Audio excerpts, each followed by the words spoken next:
Hey there, welcome everybody to the Week 13 edition of TXN Sports World NFL Friday. I am your host, Anthony Florio, joined at the moment by Michael Bullock. We are awaiting the presence of good old MF Michael Fletcher. If he comes in, we'll catch him up on what he missed. If not, then we'll hopefully have him back with us tomorrow night for our recap of the Survivor Series.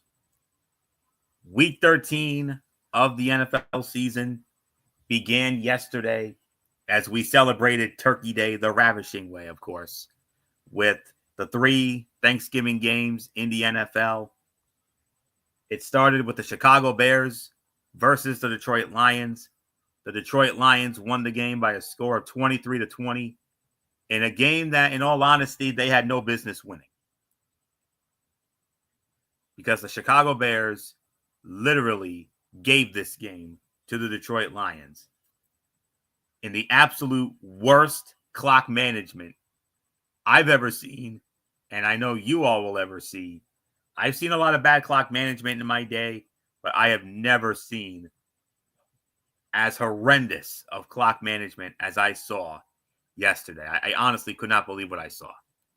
Honest to goodness, I could not believe it. Excuse me. You had the New York Giants versus the Dallas Cowboys. Dallas Cowboys won that game 27-20. A game that was far more entertaining than it had any right to be, considering the teams involved.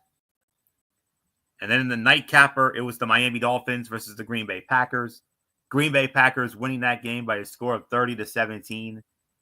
And then earlier today, Black Friday, the Kansas City Chiefs found another way to win. They defeat the Las Vegas Raiders 19-17. And Raiders got robbed. Raiders got robbed. They had that game won. And then that horrific ending for them. I mean, my heart aches for those guys. It really does. And they should have won that game. They really should have. But it is what it is. So that's all we can honestly say about it. So we have a lot to get into, so we're going to try not to take too much time on this, even though I know we have plenty to say about a lot of it. But in the case of the Bears and the Lions, like I said, worst clock management we've ever seen. I said to myself, that's a fireable offense. And it turned out that I was right, because earlier this afternoon, the Chicago Bears announced that Matt Eberflus was fired, and offensive coordinator Thomas Brown will take over as the interim head coach for the remainder of the season. Good call on that front. Dallas Cowboys and the New York Giants, like I said, a game that was far more entertaining than it had any right to be, because we know both of these teams are terrible, but ended up being a far better game. Like I said, 27-20. I'm not surprised Dallas won, and we'll wait and see how that all plays out. And going back to the Bears and the Lions improved to 11-1 on the season. The Bears dropped to 4-8, and the Lions have another tough game coming up. Another Thursday game for them. This time it's a Thursday night game. Amazon Prime Video. The Detroit Lions will be hosting the Green Bay Packers. NFC Game of the Week next week.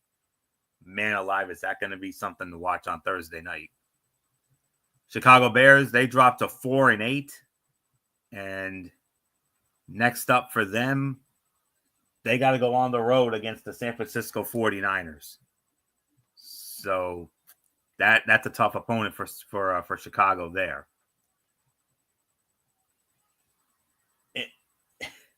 In the Giants and the Cowboys case, the Cowboys improved to 5-7 on the season, and they will square off next on Monday Night Football on December the 9th when they host the Cincinnati Bengals in a game that may have gotten a little more interesting.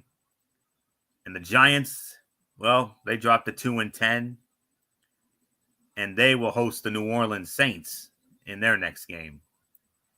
The Miami Dolphins and the Green Bay Packers, Selfishly, I was rooting for the Green Bay Packers to win this game because, and they did get the win. So I'll explain why when we get to a certain game later on, because it most assuredly benefited my Buffalo Bills in more ways than one.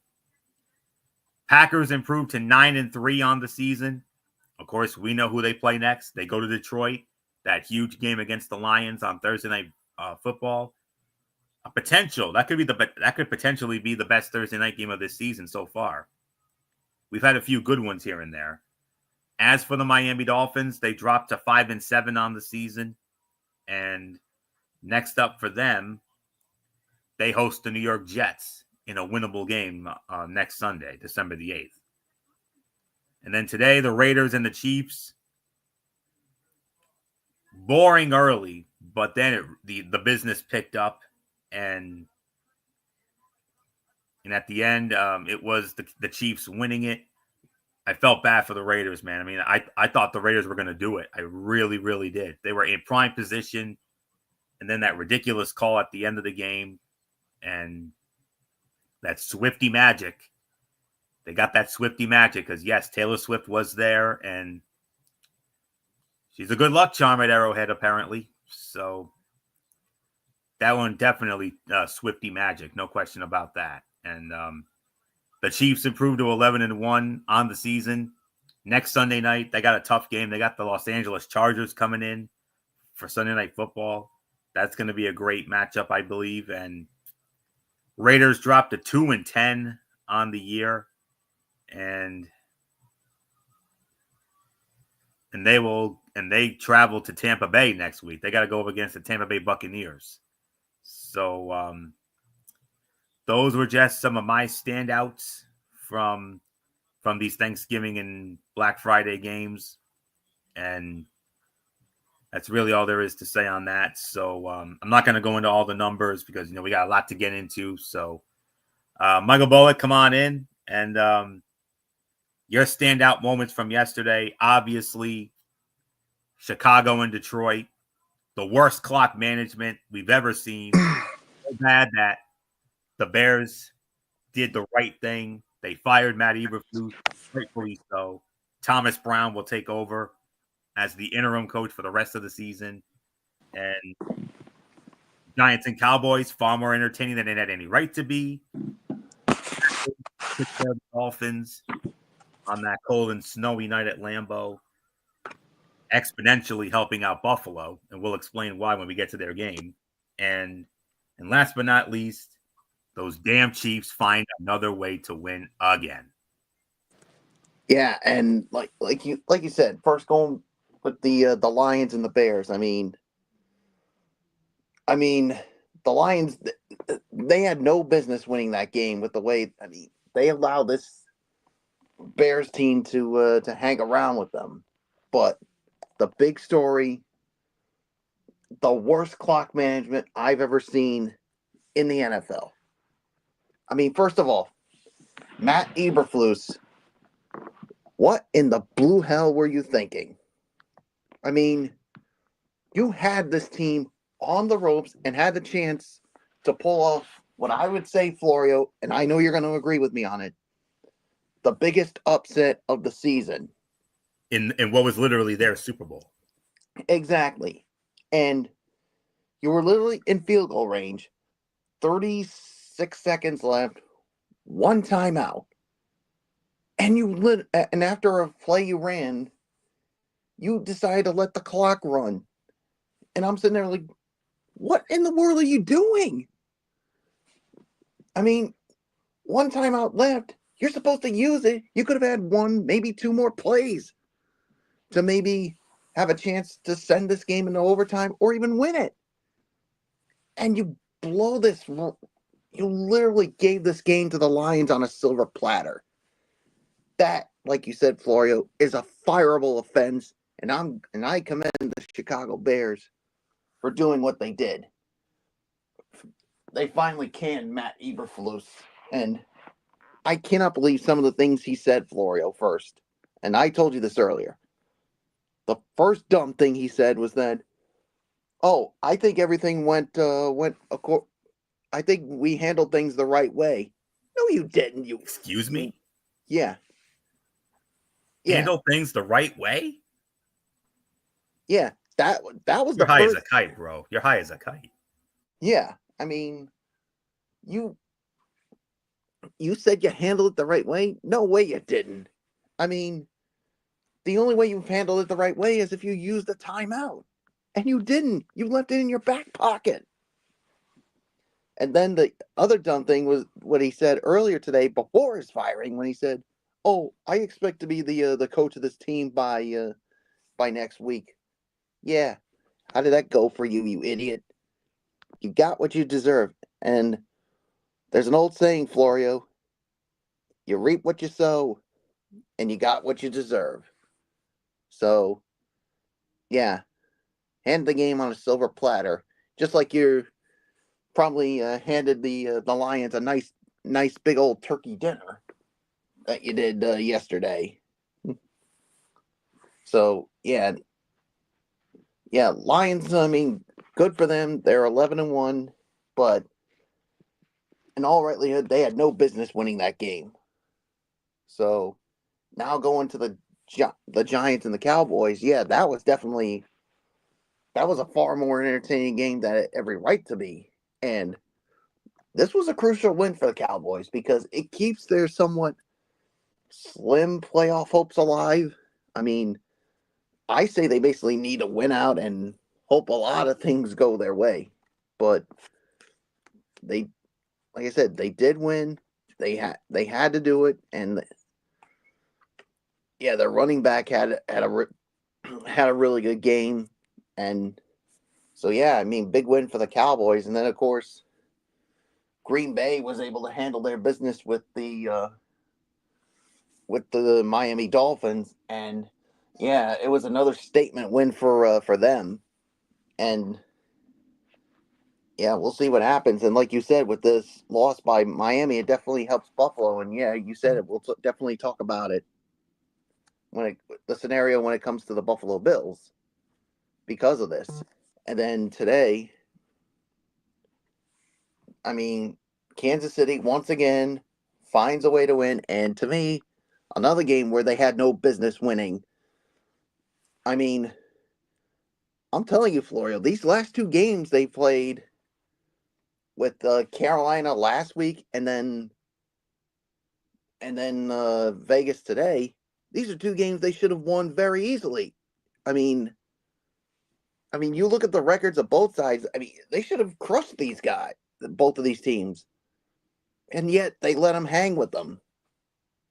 So that's a little concerning for them. I mean, if they want to go for the three-peat. So yeah, we'll see what happens with that. But yet they still find a way to win. So there's really nothing more to say.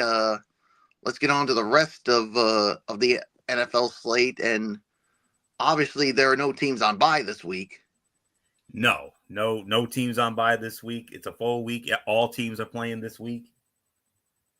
And with that, we move on to the first of our early games of this week. And it's on our side of the ledger. It's our number 2 game of the week. The Los Angeles Chargers squaring off against the Atlanta Falcons, Mercedes-Benz Stadium in Atlanta, Georgia. You can find this game over on CBS, and on the call for this one, it'll be Kevin Harlan, Trent Green, and Melanie Collins.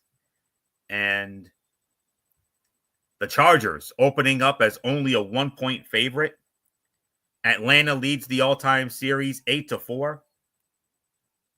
Chargers have won 3 straight in this series, including their last meeting in Atlanta, 20-17.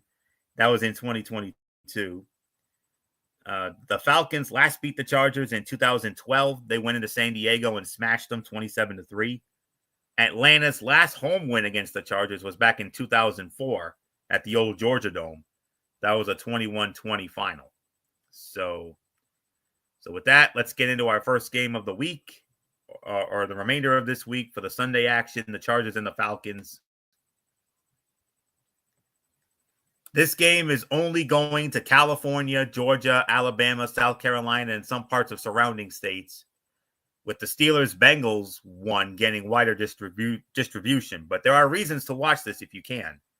Jim Harbaugh's Chargers are 7-4 and have been hot, winning 4 straight before losing the horrible against Brother John and the Ravens Monday. And they enter as a 1-point road favorite. But the 6-5 Falcons are not a pushover, although they've lost their last 2. And a win here could give them some space atop the NFC South. For the Chargers, wide receiver Ladd McConkey is a key feature, with a team-high 698 receiving yards plus 4 touchdowns, and caught all 6 of his targets last week for 83 yards. For the Falcons, quarterback Kirk Cousins has struggled lately, throwing an interception and no touchdowns in both of those last 2 losses, and only throwing for 173 yards in a 38-6 thumping from Denver last week. But he's thrown for 2,807 yards, 17 touchdowns, 9 interceptions, and completing 68% of his passes. And we'll see if he can get back to form on Sunday.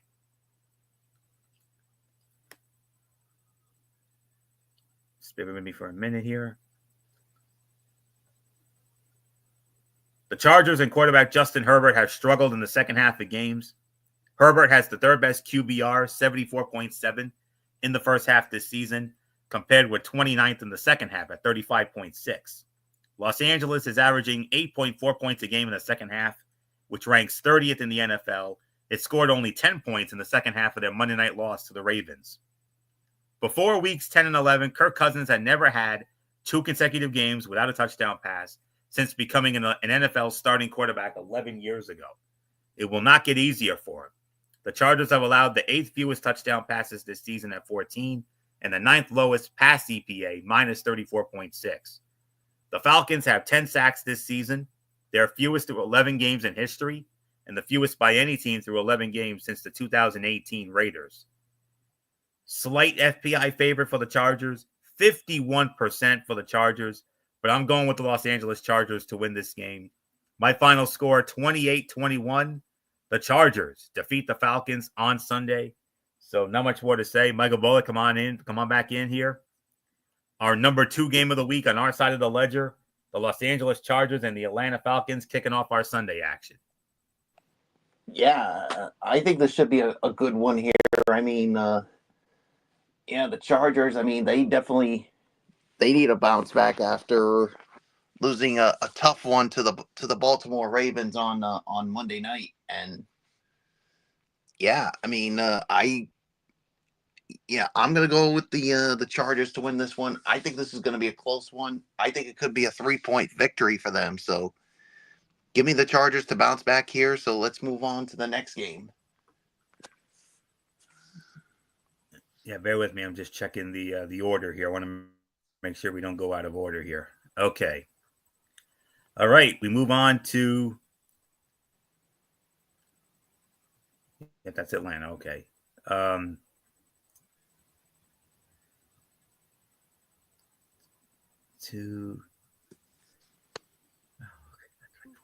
right. Yep, I do have the correct order. I just wanted to be 100% sure on that. I apologize. Okay, here we go. Number 6 game of the week. And I'm going to tell you what. We got our side of the ledger. We're loaded. We are loaded on our side of the ledger. And any other week, this game would be much higher. But this game comes in as our number 6 game of the week for this time around, as we have the Pittsburgh Steelers squaring off against the Cincinnati Bengals. Paycor Stadium, formerly Paul Brown Stadium in Cincinnati. Iron Eagle, Charles Davis, Evan Washburn, they will have the call for this one. And I'm checking to see if this is their first meeting this season. So I don't have to do the heavy math here on this one, but it's all right. Regular season series history, Pittsburgh one-sided. It is 68-39 in favor of Pittsburgh. Pittsburgh won both meetings last year, including a 16-10 win in Cincinnati. So that was in Cincinnati, and Steelers have won the last 2 meetings in Cincinnati. Cincinnati's last home win against Pittsburgh was in 2021. That was a 41-10 final. And believe it or not, Cincinnati is opening up as a 3-point favorite. Little interesting there. But nonetheless, Michael Bullock, our number 6 game of the week. Pittsburgh and Cincinnati. Cincinnati a 3-point favorite? Okay. Interesting. It is interesting. I mean, I thought it would be the other way around, but who knows? But you know, you never know. I mean, we've seen sometimes these things do happen. I mean, but yeah, I mean, of course, we all know the long-standing rivalry with these two. I mean, let's just say the hate is definitely there, and of course, the hate is no more similar to what than a game in the playoffs, and Florio definitely knows a lot about this one. The 2015 AFC wild card, we call that the Vontaze Burfict game. Yeah, and it got ugly, and basically Cincinnati handed that game to Pittsburgh with all those dumb penalties that they had, and I don't expect to see anything like it. I mean, but a win for Cincinnati could definitely go a long way to see if they can get back into the playoff picture. But at the end of the day, I got the Pittsburgh Steelers winning this one, so it's yours, Florio. All right. Just bear with me for a moment. Okay. The Bengals are certainly one of the most interesting teams with a losing record, coming into this one at 4-7 and fresh off a bye. They've lost their last two, falling 31-24 to the Chargers 2 weeks ago and 35-34 to the Ravens the week before that. But they have an explosive offense, averaging a league best almost 263 passing yards a game. Meanwhile, the 8-3 Steelers have been much more successful on the season, but their 193 passing yards a game are 7th worst in the NFL. And they're 3-point road underdogs here. A big part of that passing yardage discrepancy is about the quarterbacks. Cincinnati's Joe Burrow is third in the league with 3,028 passing yards to date, and he's been efficient, throwing 27 touchdowns, tied for the NFL lead, against only 4 interceptions, and completing 67% of his passes. Meanwhile, Pittsburgh's Russell Wilson, 1,212 passing yards are tied to him, only coming in partway through this year after recovering from injury, but that's still just 242 yards a game versus Burrow's 275. And he's completed only 63% of his passes, but he has 7 touchdowns against only 2 interceptions. He have often found ways to win despite that, but they are coming off a 24-19 loss to the lowly Cleveland Browns last Thursday night in that snowstorm, and we'll see what they do in this one. We'll see what they do here. Now then, the Steelers offense ranks 30th in red zone scoring percentage at about 45%, while the Bengals' red zone defense is among the worst in the league, allowing opponents to score touchdowns on nearly 71% of trips.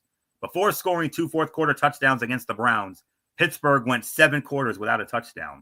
Recognizing their shortcomings, the Steelers are emphasizing red zone offense along with short yardage situations in practice ahead of facing a defense that has struggled in those areas. Bengals quarterback Joe Burrow's career best season will be tested by one of the best pass defenses in the league. Pittsburgh leads the league in opposing QBR at 51.2 because of its zone defense.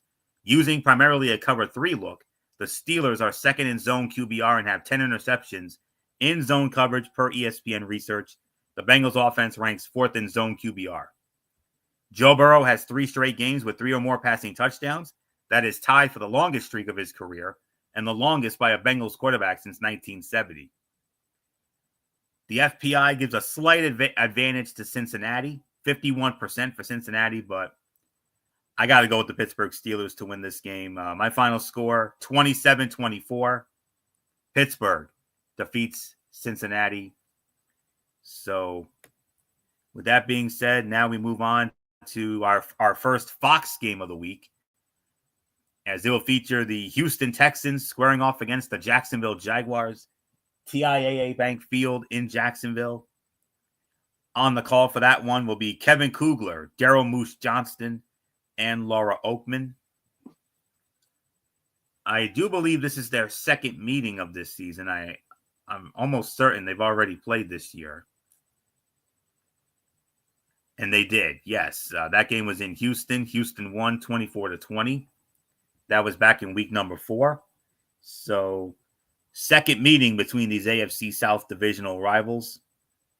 And Houston now adds to their series lead. They now lead the series 30-15, including that win. This game is in Jacksonville, and Houston won. Houston has actually been on a roll in Jacksonville lately. Houston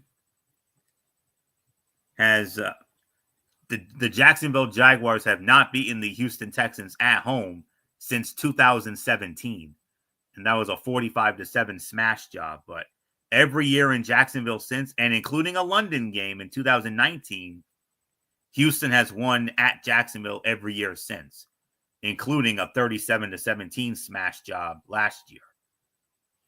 So with that, let's get into this matchup.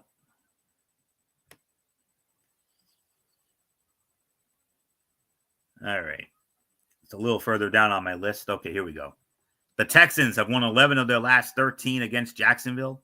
They defeated Jacksonville 24-20 in week 4 with quarterback C.J. Stroud throwing for 345 yards and 2 touchdowns. In his 3 career games against the Jaguars, Stroud has thrown for 929 yards and 6 touchdowns with 0 interceptions. The Jaguars have scored fewer than 10 points in back-to-back games with backup quarterback Mac Jones, but there are encouraging signs that point to Trevor Lawrence returning against the Texans. That should energize the offense and help the Jaguars avoid a dubious piece of franchise history, failing to score double-digit points in 3 consecutive games. The Jaguars are 1-6 in one-score games, which is 8 points or fewer, which is tied with the Cincinnati Bengals for the most such losses in the NFL. The FPI gives it to Houston, 64% going with Houston. I'm going with Houston to win. If Trevor Lawrence plays, I say Houston wins 27-24. If it's Mac Jones, then I have Houston winning 30-13. But either way, I have the Houston Texans winning this game. So not much more to say here. Michael Bullock, Houston and Jacksonville. Trevor Lawrence could be coming back, and if he does, that could help Jacksonville, but we'll see. Yeah, but like you said, I think whether Trevor Lawrence plays or not, I still got Houston winning this one. But like you said, if Trevor Lawrence does play, I see this being a close game.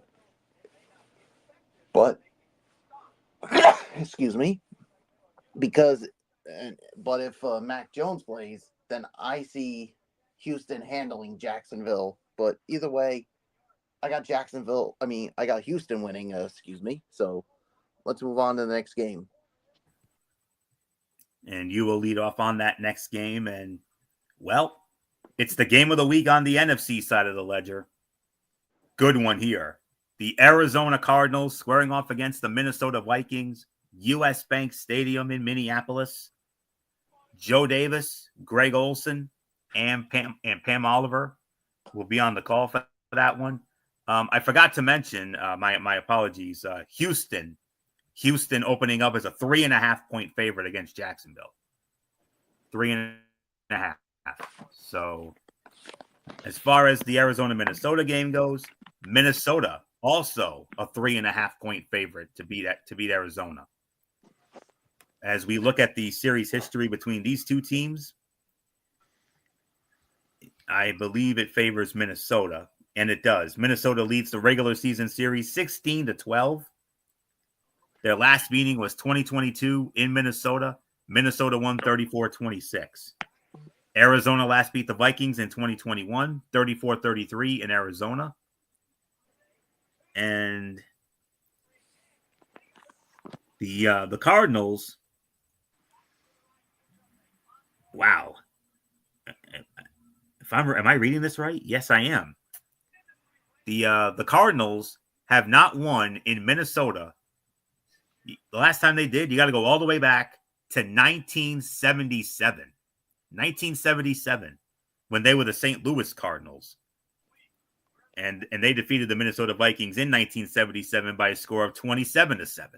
So, but not much more to say here. Michael Bullock, Arizona, Minnesota, hands down the game of the week on the NFC side.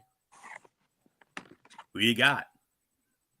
Yeah, this should be a good one here. But yeah, I mean, Arizona's definitely played well, but there's just something about this Minnesota team that I feel like that they're going to win this one. It's going to be a close one, no doubt about it. But I think at the end of the day, I got Minnesota winning this one. But if this game was played in Arizona, I definitely would have given it to the Cardinals. So, but Minnesota wins. It's yours, Florio. The Cardinals. The Cardinals are coming off a deflating loss at Seattle, only to find themselves facing the best defense in the NFL. Kyler Murray has talked all season about his growth as a quarterback and having a better understanding of what defenses are trying to do to slow him down. There's no better time than Sunday for Murray to show how smart he is in the pocket. A loss could send Arizona further down the NFC West standings, but a win would keep it near the top. The Vikings have not lost to the Cardinals at home since 1977 and have won 11 consecutive games against them in Minnesota, including the playoffs. As they look to extend that streak, their biggest challenge is containing Kyler Murray, who ranks fourth in the NFL in rushing yards by a quarterback at 380. The Vikings defense allowed 33 rushing yards last week to the Chicago Bears' Caleb Williams, but it ranks first in the NFL over the season in the fewest rushing yards, 95, and the lowest average yards per rush by quarterbacks at 2.6. Vikings quarterback Sam Darnold has 14 turnovers this season, tied with the Las Vegas Raiders' Gardner Minshew for the most by any player in the NFL. Slight favorite for Minnesota, 59% going with the Minnesota Vikings to win, and I'm going with the Minnesota Vikings to win this game as well. My final score, 28-24. The Minnesota Vikings defeat the Arizona Cardinals on Sunday. Next up, we go back to our side of the ledger. This comes in as our number 9 game of the week. I believe that's how we ranked it. And anyways, it will be, well, the renewal of an old AFC East divisional rivalry and an old AFC rivalry in general. Yep, I am correct. This is our number 9 game of the week. So, all right. As it will feature the Indianapolis Colts squaring off against the New England Patriots, Gillette Stadium in Foxborough. On the call for this one will be Spiro Ditas, Adam Archuleta, and Aditi Kinkabwela. And Indianapolis opening up as a 2.5-point favorite. And, of course, we know the history of these two teams, of course, former divisional rivals, and then turn into bitter conference rivals, all those legendary Brady-Manning battles. New England leads the regular season series 49-30. Their last meeting was last year in Frankfurt, Germany, where the Indianapolis Colts won a very ugly game, 10-6. Last meeting in Foxborough was 2022. New England smashed the Colts 26-3. The Colts have not won in New England since 2006. That was a Sunday night game, as we all remember. 27-20 was the final in that one. So let's dive on into the Colts and the Patriots matchup. Colts running back Jonathan Taylor has seen his production fall dramatically in recent weeks. The 2021 NFL rushing leader enjoyed a stretch of 4 100-yard rushing performances in a span of 6 weeks earlier in the season. But he had struggled to get going in the last 2 games, allowing 46 yards or averaging 46 yards and only 2.6 yards a rush. Much of the issue traces back to an undermanned offensive line, which the Colts have been unable to mitigate. Said offensive coordinator Jim Bob Cooter, quote, running the football, it's a team or an offensive unit sort of thing. It's all 11 of us. Patriots rookie quarterback Drake May's 10 touchdown passes have gone to 10 different receivers, which ties the Broncos' Steve Ramsey from 1971 to 73 for the most consecutive touchdowns to a different receiver to start a career. But both the Patriots and Colts will be looking to clean up penalties. New England was flagged 13 times in last week's loss at Miami, while Indianapolis was flagged 12 times in their home loss to Detroit. Colts coach Shane Steichen and Patriots coach Gerard Mayo both said the same thing. The high penalty total starts with them. Drake May has thrown an interception in 4 straight games, the longest such streak among 2024 rookies. The FPI gives it to Indianapolis, 61% going with the Indianapolis Colts to win this game, and I'm going with the Indianapolis Colts to win this game as well. I'm going to go 20-16. Indianapolis defeats New England. So, not much more to say. Michael Bullock, I know this is not the same as it once was.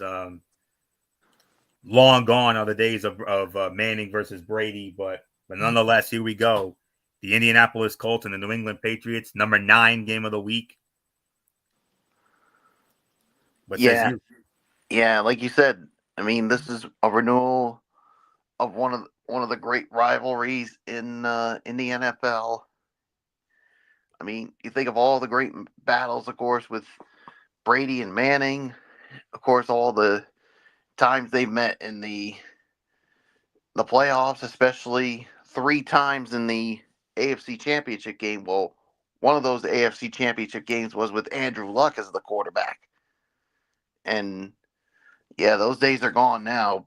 So yeah, I think whoever has less penalties or turnovers, I think is going to win this game. And I hate to say it, but I got to go with the Colts as well. I mean, I just haven't seen anything to make me think that New England's going to somehow win this game. So I'm going to go with the Colts as well. So it's yours, Florio. All right, Bullock, you lead off on our next game, which we only have 2 early games left. This next one is on Fox, and it'll feature the Seattle Seahawks squaring off against the New York Jets from MetLife Stadium in East Rutherford, New Jersey, in the Meadowlands. Adam Amin, Mark Sanchez, Christina Pink, they will be on the call, and the spread favors believe it or not, the Jets. The Jets opening up as only a 1-point favorite, a 1-point spread for the Jets, and the series history between these two. Seattle leads the all-time series 13-8, and Seattle has won 5 straight meetings against the Jets. The last one was 2022 in Seattle. Seattle won 23-6. Last one in New York was 2016. Seattle won that one 27-17. The Jets have not beaten Seattle overall and at home since 2004 when they smashed Seattle 37-14. So, Michael Bullock, since we got the Seattle Seahawks and the New York Jets up next, our penultimate early game of this week. Yeah, this is definitely going to be a good one. Should be a good one here, but look, the Jets continue to struggle, and look, I get they're the favorite, but to me, I'm going to be honest with you, Florio. I'm actually going to go with the Seattle Seahawks here. I just think they're the better team, and I just don't trust with what's going on with this New York Jets team. So give me the Seahawks to win this. So it's yours, Florio. Seahawks quarterback Geno Smith returns to MetLife Stadium to face the team that drafted him. But his star-crossed history with the Jets is not as important as his present situation with the Seahawks. He has had a solid season under tough circumstances, ranking 2nd in the NFL in passing yards at 3,035, but leading in interceptions with 12. He is carrying an offense with no run game and a below-average offensive line. All that could add a layer of complexity to contract negotiations if and when the two sides discuss a new deal this offseason, something Geno Smith wanted this past summer. A healthy and rested Jets quarterback Aaron Rodgers coming off a bye week, begins what could be the final home stretch of his career. Rodgers, who said he's undecided on whether he will play in 2025, hopes to finish his disappointing season on the upswing. One positive is that he has gone 139 consecutive pass attempts without an interception, covering 4+ games. Last week, Geno Smith was sacked 5 times for the third game this season. Only Cleveland's Deshaun Watson with 4 and Tennessee's Will Levis with 5 have more such games. Believe it or not, the FPI likes the Jets in this one. 54% going with the Jets, but I'm sorry, I cannot agree with that. I disagree with that. I have Seattle winning this game. My final score, 24-17. Seattle defeats the Jets. So not much more to say in that one. We move on to our final early game of the week. Our number 8 game of the week, as it will feature the Tennessee Titans squaring off against the Washington Commanders.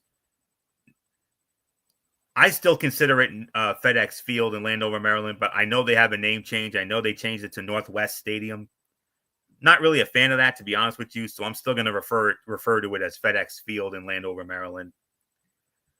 This game over on CBS, and it'll be Andrew Catalan, Tiki Barber, Jason McCourty, and AJ Ross on the call. Washington opening up as a 6-point favorite.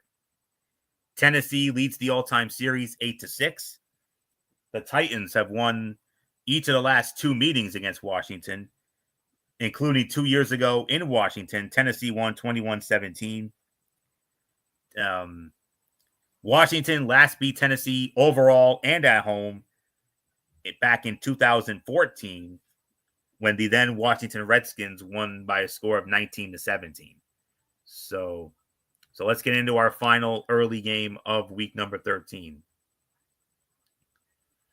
Titans quarterback Will Levis has a 68% completion percentage with 748 passing yards and 5 touchdown passes over the last 3 games. The second-year quarterback has also rediscovered his big play ability with 8 explosive pass plays, which is at least 20 yards over that span. He will look to maintain his steady improvement this week against Washington's pass defense, which has allowed 189 passing yards a game, which is the 4th best. The Commanders' offense has sputtered the last 2 weeks, despite a wild finish against Dallas. They averaged 3.9 yards a play until late in the game. During their 3-game losing streak, they averaged 99 yards rushing and 4 yards a carry. Washington averaged 163.9 yards rushing a game and 5 yards a carry in going 7-2. Meanwhile, Tennessee has allowed just 3 yards a rush in its last 3 games and 4 for the season. Maybe Washington can attack through the air, as the Titans have allowed 7.9 yards per pass attempt since week 10. Titans wide receiver Calvin Ridley is 3rd in the NFL with 451 receiving yards since week 8. He's behind Denver's Cortland Sutton at 467 and the LA Rams' Puka Nacua with 455. FPI loves Washington in this one, 66% going with the Washington Commanders, and I'm going with the Washington Commanders to win this one as well. I'm going to go 30-21. Washington defeats Tennessee. So not much more to say. Michael Bullock, our number 8 game of the week, our final early game, Tennessee and Washington.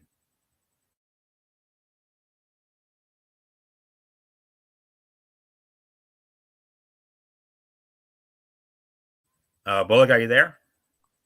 Oh, I forgot to unmute my mic. So. Oh, okay. Yeah. Yeah, I'm going with the Commanders. I think they're the better team, and yeah, so there's really nothing more for me to say. Give me the Commanders. So now let's get on to the late afternoon games. Yep, and I believe we have a total of 3. Yep, total of 3.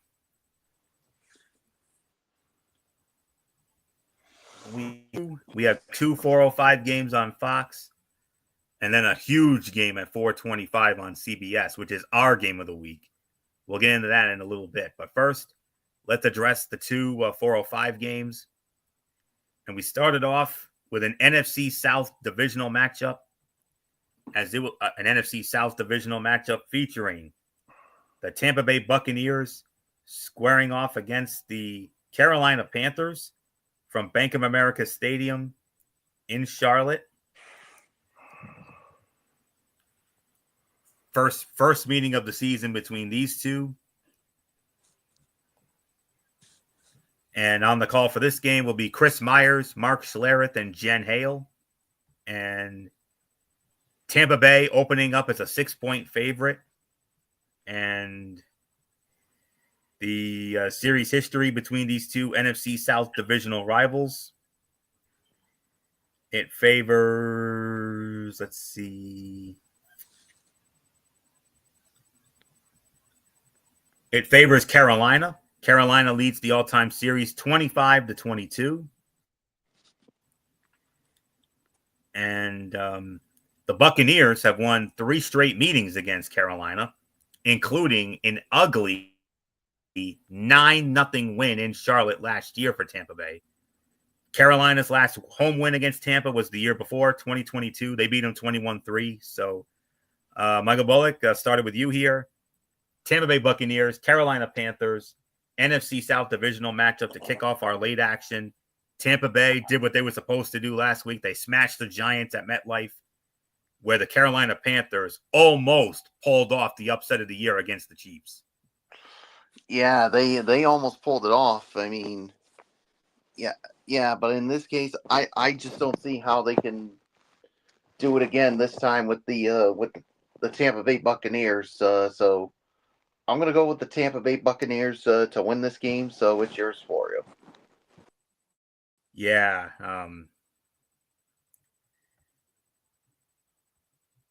Just bear with me for a minute. This thing just likes to act up on me all the time. All right. All right. The Buccaneers snapped a 4-game losing streak with a post-bye week win at the Giants to gain ground in their playoff push. Wide receiver Mike Evans and cornerback Jamel Dean's returns were impactful, as was the presence of safety Mike Edwards. And of course, quarterback Baker Mayfield continues to have possibly the best season of his career. But their biggest advantage Sunday will be the ground game. The Panthers' defense allows a league-worst 161 rushing yards a game, while the Bucs' 128 rushing yards a game is 10th in the league after they ranked last in that category last year. Panthers quarterback Bryce Young is coming off his best game in a 3-game streak of solid play, where the Panthers are 2-1. The defense is improving, collecting a season-high 5 sacks against the Chiefs last Sunday. However, Carolina still struggles to keep teams out of the end zone, allowing an NFL-worst 31 points a game. And the Buccaneers can be explosive as they rank 7th in passing yards a game at 241.5. Carolina's secondary remains vulnerable. Against the New York Giants, the Tampa Bay Buccaneers had 4 players score a rushing touchdown for the first time in franchise history. 69% FPI for the Tampa Bay Buccaneers. And I have the Tampa Bay Buccaneers winning this game as well. 35-28. Tampa Bay defeats Carolina. So we move on to the other 405 game. But renewal of it. But before you get into that, what a game we got going on here with Georgia and Georgia Tech. They're going to a triple overtime. Unbelievable. It's 40-all. Georgia just tried to go for a 2-point conversion and they missed it, which I don't understand why. All you had to do was go for the extra point and you win the game.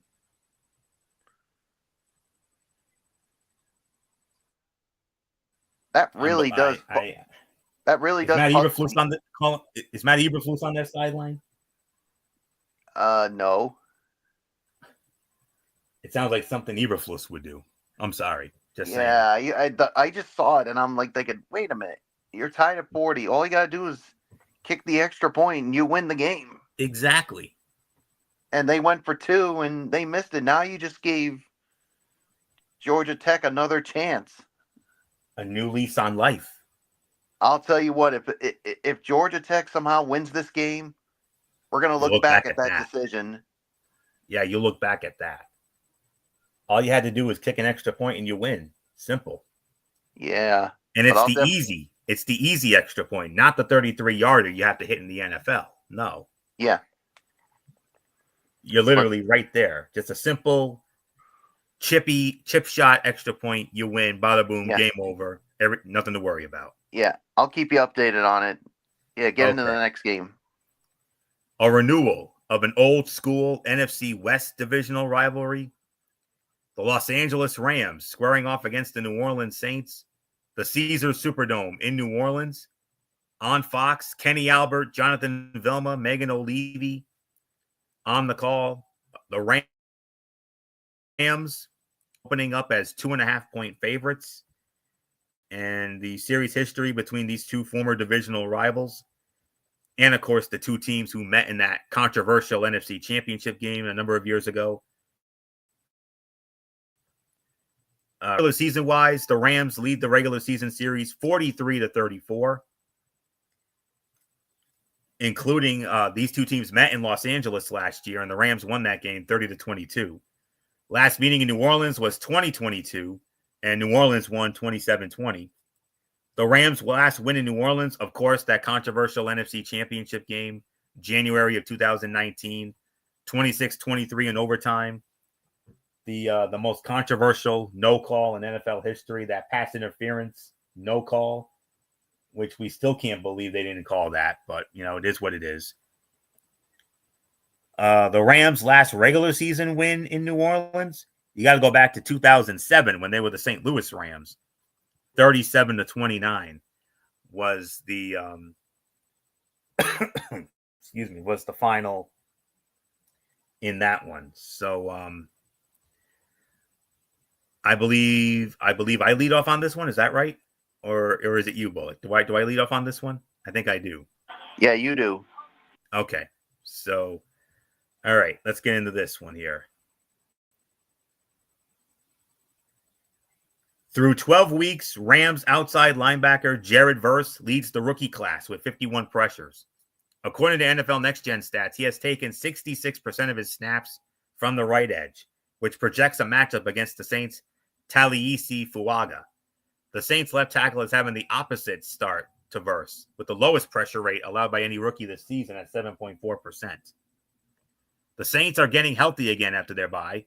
Defensive end Tano Capasagnon returned to practice for the first time this season after tearing his Achilles in the offseason.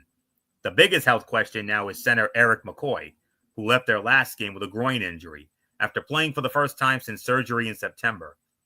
Saints interim coach Darren Rizzi said McCoy is considered day by day to play at this point.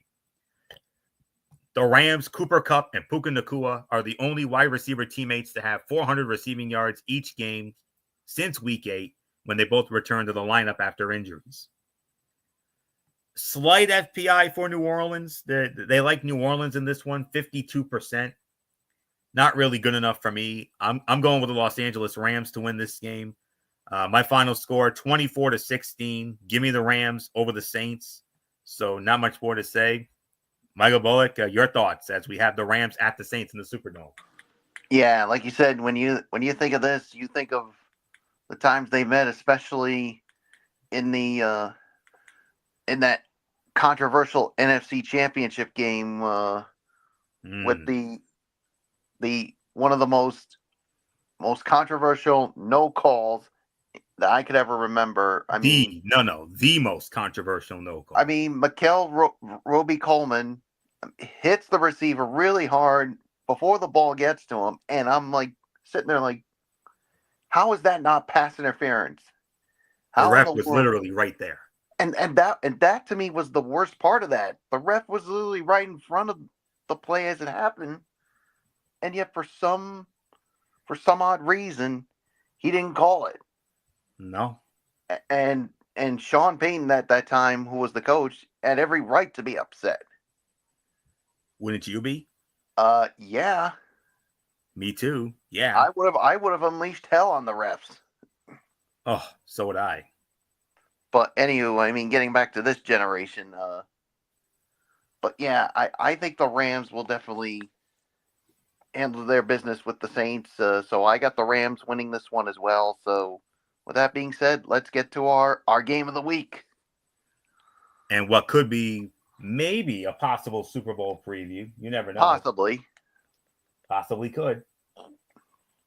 All right. So this one features, oh baby, here we go. It's the 1/4/25 game on CBS, and the whole country is getting this game as it's the only 425 game, just like we had a couple weeks ago with that big Kansas City Buffalo game. But here we go. Our game of the week on our side of the ledger. Heck, I could consider this the game of the week on either side. Possible Super Bowl preview. The Philadelphia Eagles squaring off against the Baltimore Ravens, M&T Bank Stadium in Baltimore. You saw them yesterday. So nice, you're going to get to see them twice. Hello, friends. Jim Nance, Tony Romo, Tracy Wolfson. They will be in Baltimore for this one. Baltimore opening up as a 3-point favorite. Baltimore leads the all-time series 3-2 with one tie. That one tie came in their very first meeting in 1997. They played to a 10-10 tie in Baltimore. Ravens have won the last two meetings against Philadelphia, including a 30-28 win by Baltimore in Philadelphia in 2020. Last meeting in Baltimore was 2016. Baltimore won that one 27-26. Eagles last beat the Ravens in 2012. They won that one 24-23 in Philadelphia, but they have never won in Baltimore. The Eagles are 0-2-1 in three meetings in Baltimore. 0-2-1. So there isn't anything else left to say. Michael Bullock, our game of the week. Mm-hmm. It looks like MF won't be joining us tonight. We'll hopefully have him back with us tomorrow night. But you know, as I always say, you know what I always say to him. I'll get to that in a moment. But nonetheless, Philadelphia, who I believe is the biggest threat for the Detroit Lions in the NFC. Baltimore, still a team to watch out for in the AFC, and two dynamic offenses, two of the best running backs in the game today, Saquon Barkley versus Derrick Henry, two great quarterbacks, Jalen Hurts and Lamar Jackson, and could possibly be a Super Bowl preview. We could possibly see these two teams in the Superdome come February 9, but alas, here we go. Game of the week, Eagles, Ravens, our side. And MF, as we all know, MF is the Phil Simms to my Jim Nance. You, sir, are the Tony Romo to my Jim Nance. But just like MF would, as I always say, and especially for the night, let's do it for him. Do that thing I like. Hello, friends. Yeah, this is definitely a big time game, a possible Super Bowl preview, and like you said, the Eagles, I mean, are a threat to the Lions. Getting to this one, I mean, you got two guys on both sides who are potential MVP candidates. You got Saquon Barkley on the Philadelphia Eagles side, who's having a really good season with his new team. And then, of course, you got Lamar Jackson, who could be in the running for a second straight MVP. So I think it's going to be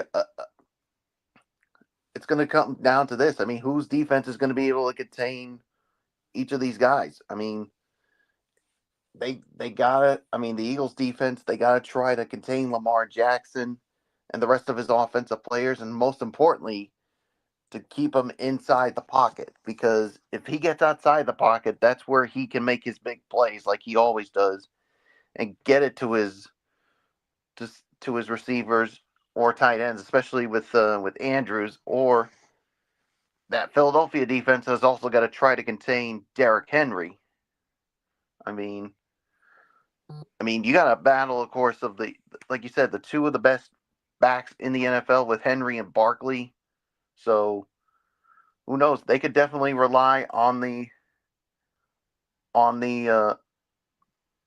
ground game here. So yeah, so this is going to be a fun game. I cannot wait to see what happens here. So who knows? I think this game is going to be decided on who contains which of those big time running, because you each of them are going to try to have one of their is going to have a big game here. But of course, with the Eagles, not only you have Saquon Barkley, you also have, of course, those receivers that they have, and yeah, it's definitely who knows? This could be a high-scoring game here. So we'll see what happens. So this is a tough one for me to call. I mean, this could go either way. If this game was in Philadelphia, I would go with the Eagles. But this game is in Baltimore. That crowd's going to be fired up. So I'm going to give a slight edge to the Baltimore Ravens.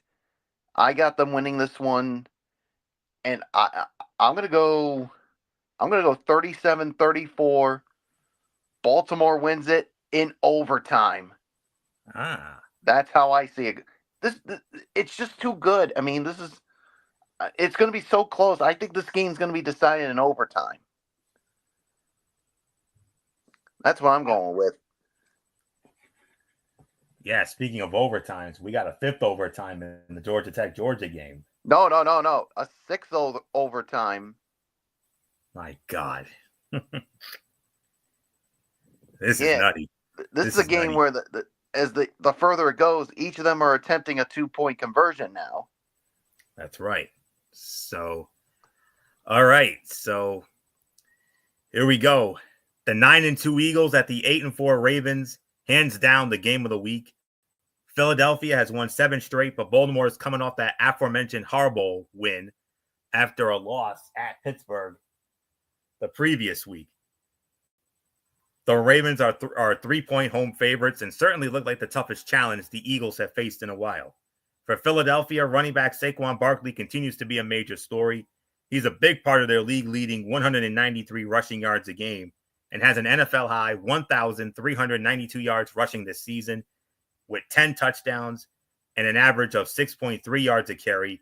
But Baltimore's Derrick Henry is second with 1,325 yards rushing, 6 yards a carry, but has a league-best 13 rushing touchdowns. Thus, this will be a great clash of offenses that excel at running the ball. The Ravens also have the league passing leader in Lamar Jackson at 3,053 yards, though. So they're a bit more balanced than the Eagles. Jalen Hurts, 2,376 passing yards, 17th in the league. We will see how that plays out on Sunday.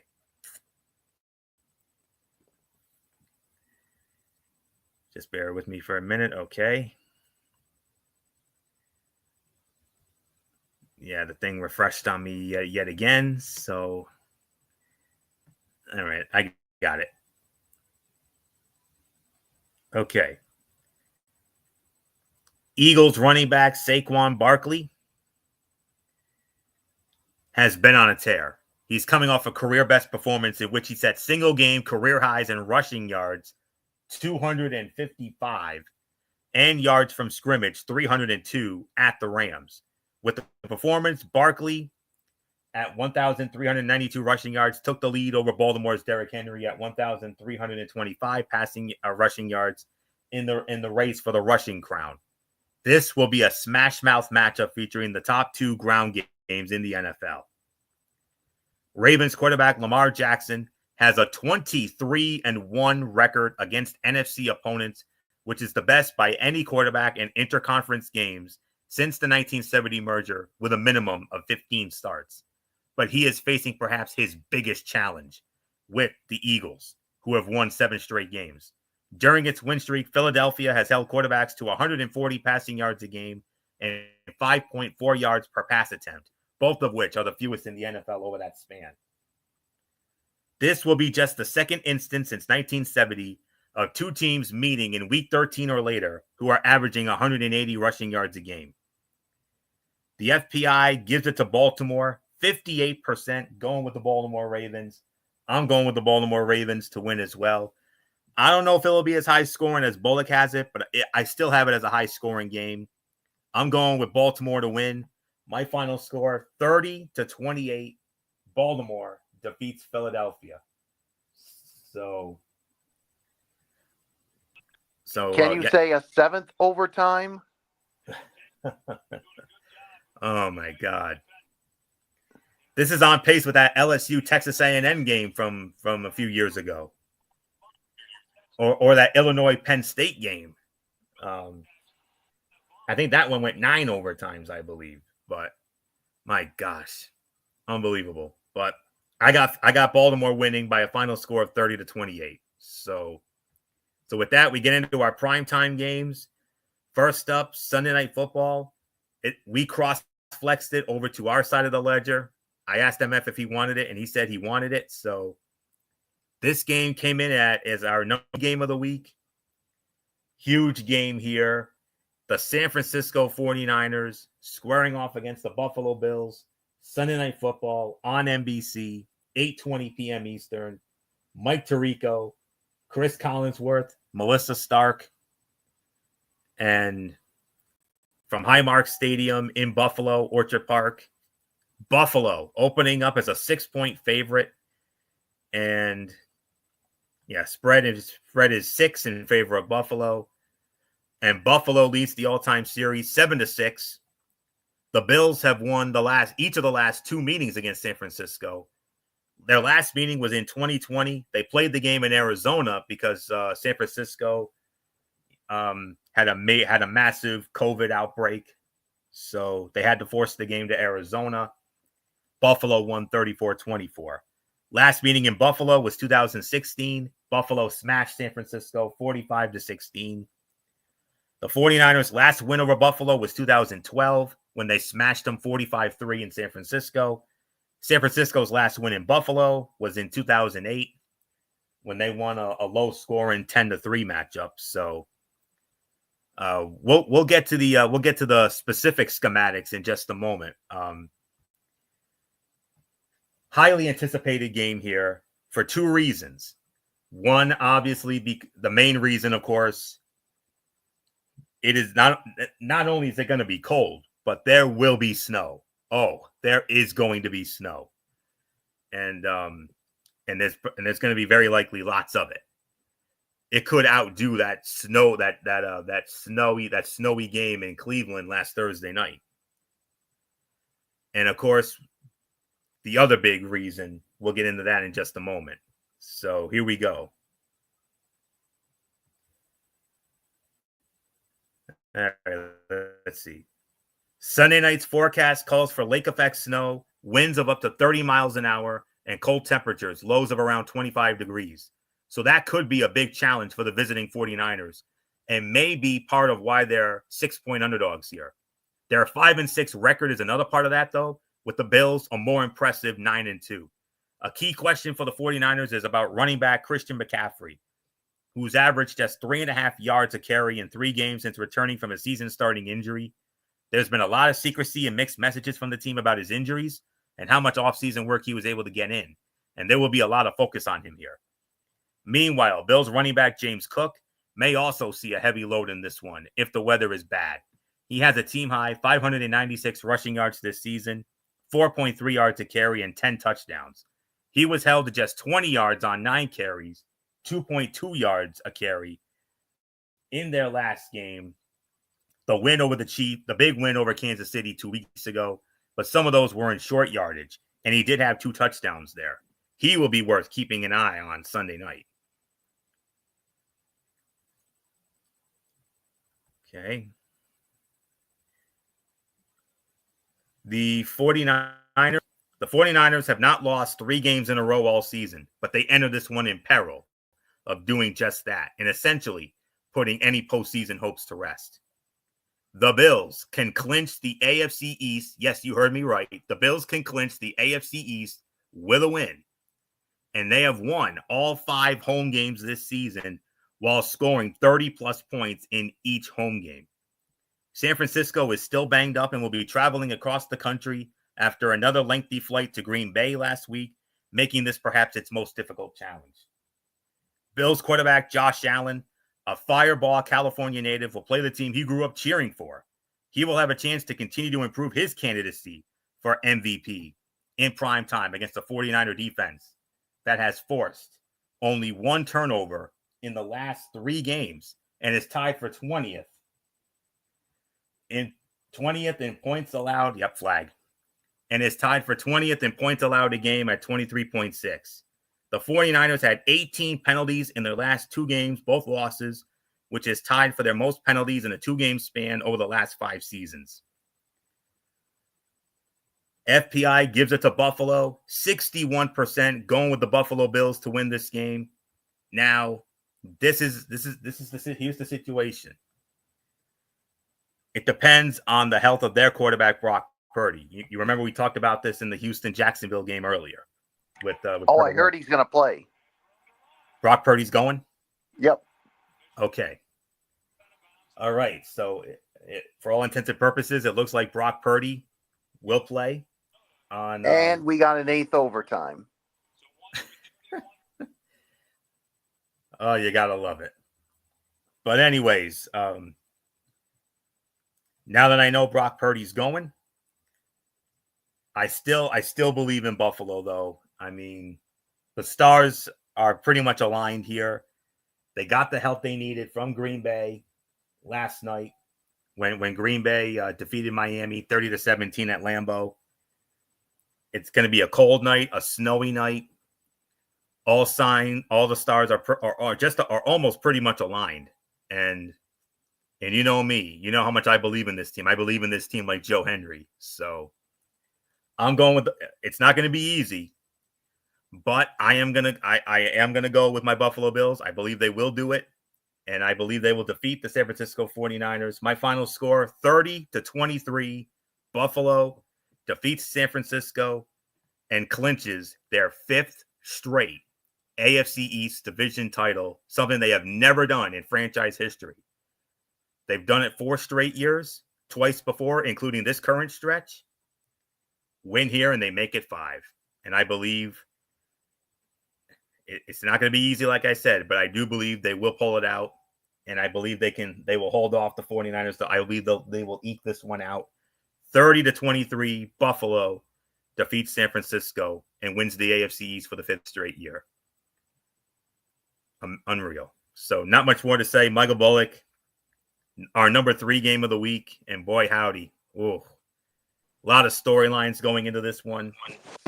The snow, the cold, Brock Purdy coming back, and of course, the most important thing, Buffalo wins their AFC East division champs for a 5th straight year.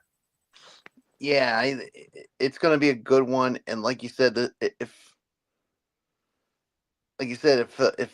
Buffalo wins, they clinch the AFC East, and Georgia has just attempted the 2-point conversion, and they win it in 8 overtimes. Wow. What a game.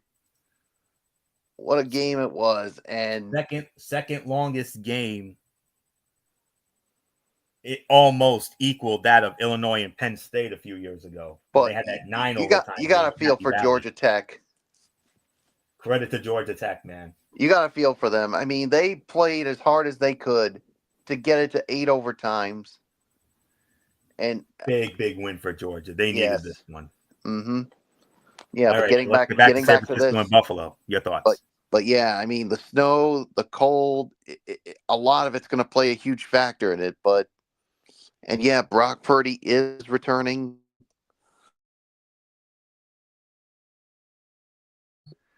I got to go with the Buffalo Bills. I just think that they're just playing so well right now. And I think they will clinch another AFC East title. So give me the Bills to win. So let's move on to our last game of the night.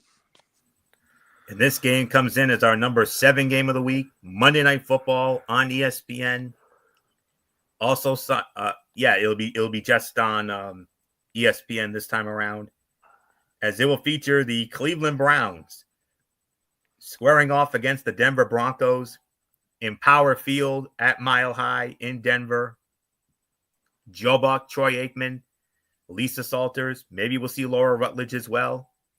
I know she's been working with them a lot lately. So, I'll just call off Buck, Aikman, and Salters for now.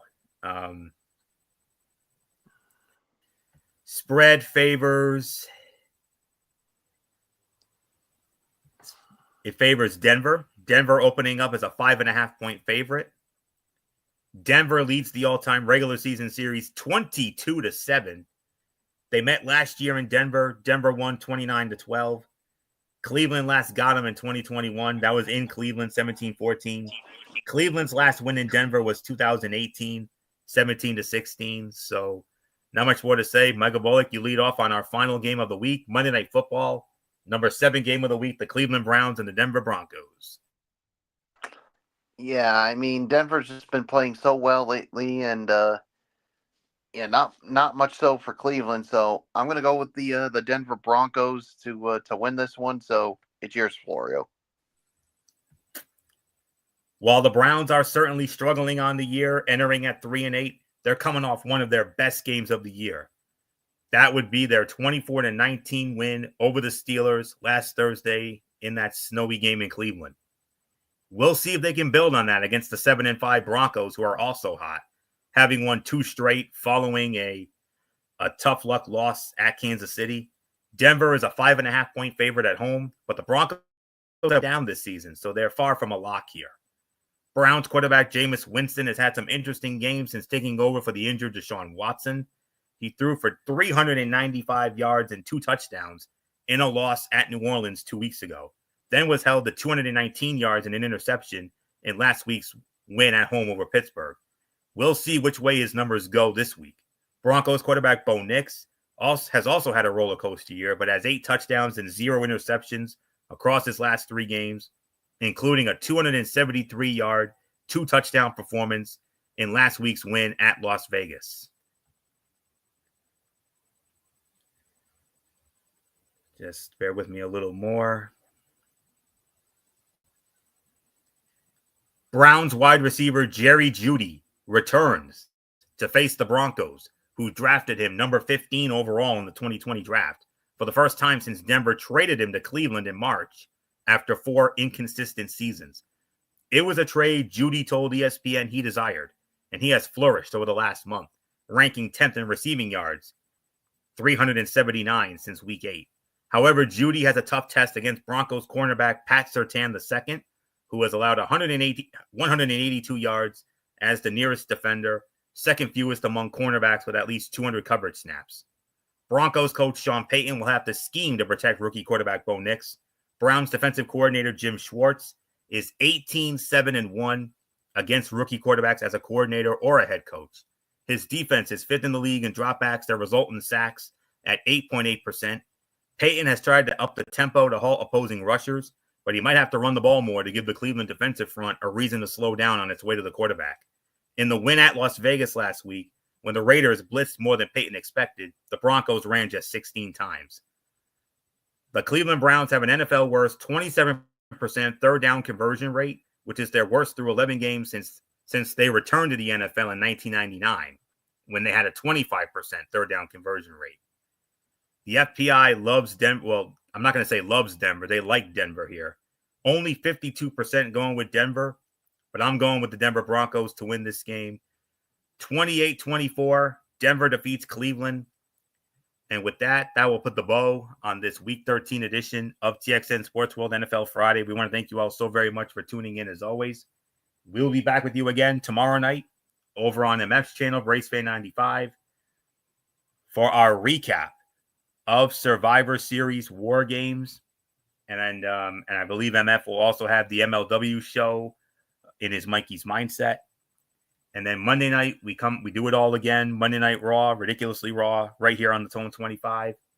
We will have Ridiculously Raw, and we will have the Monday Night Raw fallout from Survivor Series War Games. And I will also have the results of the TNA Turning Point special that took place earlier tonight on the TNA Plus app. And then Wednesday, we will have Wednesday Night Madness on MF's channel, BraceFan95, as we will review NXT, their go-home show for Deadline. We will also preview NXT Deadline, and we will also preview the huge Thursday Night Football game coming up, the Green Bay Packers and the Detroit Lions at Ford Field in Detroit.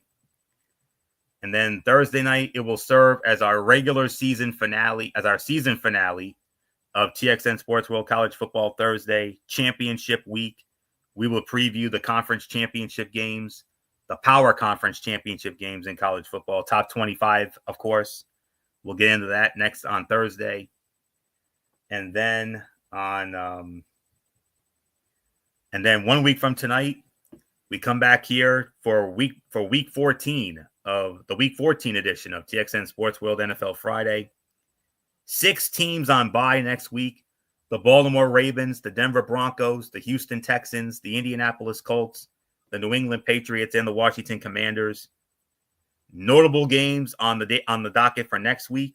We'll recap the Packers and the Lions, and we'll also address the Atlanta Falcons against the Minnesota Vikings. Good game there.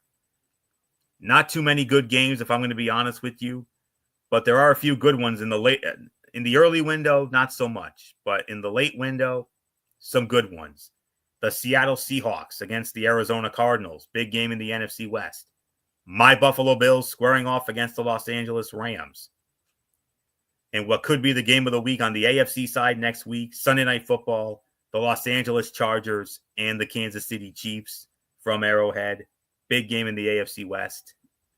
But we'll get into all of it 1 week from tonight in the Week 14 edition of TXN Sports World NFL Friday. So with that being said, until tomorrow night for our Survivor Series recap show, this is Anthony Florio here for Michael Bullock and in spirit, good old MF Michael Fletcher, and of course, always and forever, our First Lady, Dee Dee Woodson.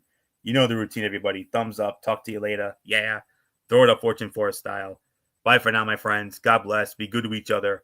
Have a blessed Saturday. And until tomorrow night for our Survivor Series recap show, you've been watching the Week 13 edition of TXN Sports World NFL Friday right here on the Tone 25 on YouTube and StreamYard.com. For everybody who has been a part of this one, for now, Anthony Florio. So long, and bye, everybody. Bye.